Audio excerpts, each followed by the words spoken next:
A guerra já foi contada de todas as formas possíveis e imagináveis.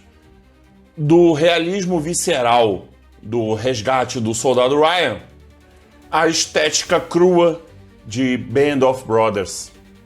Mas em 2020, a Netflix resolveu inovar e entregar algo no mínimo hipnótico e historicamente profundo que muita gente, incluindo eu, deixou passar. The Liberator. Eu sou Rafael Bach, historiador militar, e hoje a gente vai passar pelos 4 episódios, é uma série bem curtinha, é uma minissérie na verdade, que não é só um desenho de guerra. A gente vai falar sobre o 157º Regimento de Infantaria e a técnica de animação que foi usada nessa produção, chamada Trioscope. Além, é claro, da conexão profunda e extremamente dolorosa com a Polônia. Se prepara, porque o caminho até Dachau foi pavimentado com sangue, lama e uma tecnologia que você nunca viu. A primeira coisa que você nota ao dar o play é o visual. Muita gente vai confundir com a rotoscopia, que é aquela técnica de pintar por cima do filme real, mas em The Liberator as coisas foram além.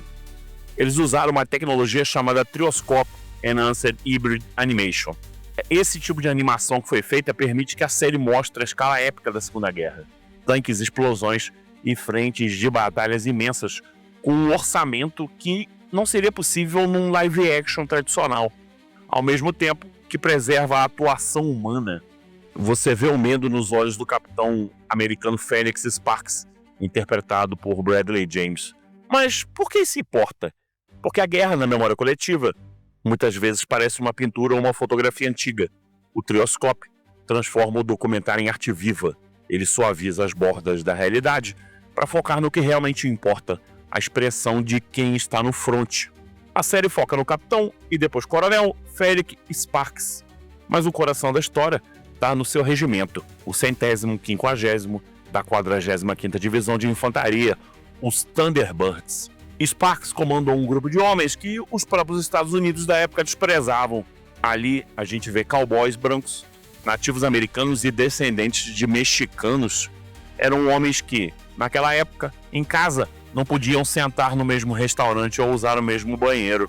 A guerra, com toda sua destruição, foi o primeiro lugar onde esses homens encontraram igualdade, por mais ambíguo que isso pareça. Eles lutavam pela liberdade de um mundo que ainda não dava liberdade total a eles mesmos. Já para quem estuda táticas militares, você tem que observar como a série retrata o atrito. Não é apenas sobre quem atira melhor, é sobre quem aguenta o frio, a falta de suprimentos e o desgaste psicológico. Sparks sobreviveu a quase todos os seus oficiais originais, inclusive. Ele viu seu regimento ser dizimado e reconstruído várias vezes. Isso leva a gente a uma reflexão sobre a pressão da liderança. Sparks não era um general de gabinete. Ele estava na lama com os seus homens. E essa proximidade que torna o final da série tão devastador. Mas chegamos ao ponto que muitos não percebem de primeira. A ligação com a Polônia. No último episódio, o 157º chega ao campo de concentração de Dachau. Historicamente, Dachau foi o primeiro campo nazista. E embora não fosse um campo de extermínio como Auschwitz, foi o local onde o clero e a intelectualidade polonesa foram aprisionados em massa. Milhares de poloneses, padres, professores, resistentes estavam lá quando Sparks e seus homens entraram. A série, inclusive, retrata o massacre de Dachau, um evento que realmente aconteceu. Ao verem os vagões cheios de cadáveres e o estado esquelético dos sobreviventes, muitos soldados americanos perderam a cabeça e executaram guardas da SS que já haviam se rendido. A série faz a gente, então, questionar a moralidade da vingança. Ao libertar os poloneses e outros prisioneiros, os americanos viram a face mais pura do mal. O choque foi tão grande que a disciplina militar colapsou diante da indignação humana.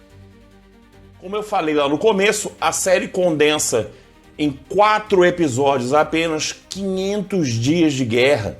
A gente passa pela invasão da Itália em Salerno, a carnificina de Anzio e a invasão do sul da França.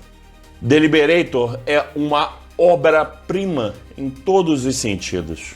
A série ensina pra gente que a liberdade não é um presente, não é um agrado, ela é uma conquista cara, paga com a vida e a sanidade de muitos homens. Para você que gosta de história, é um verdadeiro banquete.